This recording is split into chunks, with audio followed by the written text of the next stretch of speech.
Pipila ka kable sa kuryente sa mga poste sa coastal road sa Cagayan de Oro City ang giingong gipangkawat. Atong sayro ng detalye niini sa live report ni Cyril Chavez. Cyril.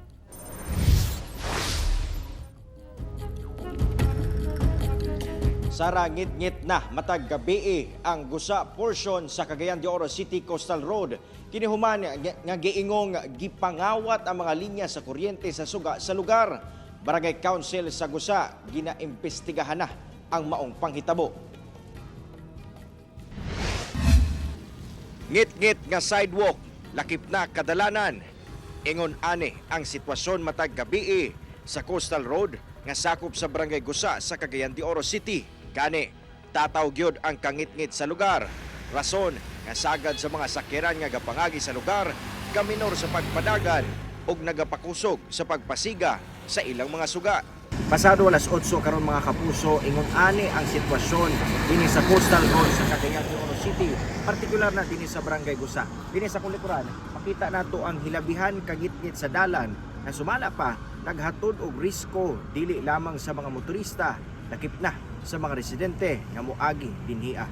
Among panghitabo, nakaabot na sa Barangay Council sa Gusa ug gisugdan na ang investigasyon sa mong problema.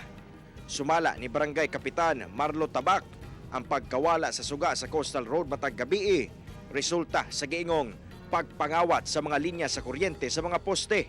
Sakit tungod kay ang gobyerno naningkamot nga tagaan og kasulbaran ang kangit-ngit ug ang krimen nga mahitabo diha sa Coastal Road. Apan na ay mga pipila ka mga tao nga mga balihibog kamot.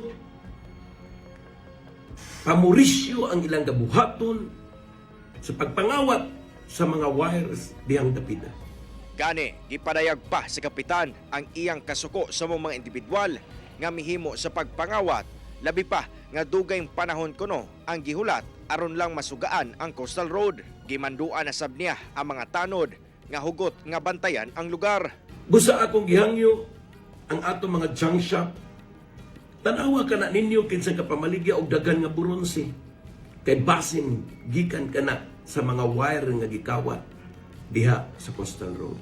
Karon, nakigkoordinar na sab ang Barangay Gusa Council ngadto sa Agora Police Station aron mabantayan ang lugar ug malikay sa krimen, samtang gapangita pa sila og tabang sa lokal nga kagamhanan ug national government nga masugaan pagbalik ang Coastal Road.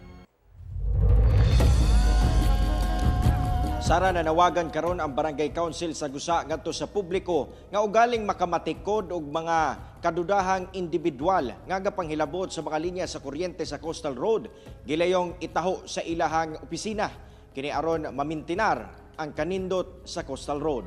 Sara. Daghang salamat, Cyril Chavez.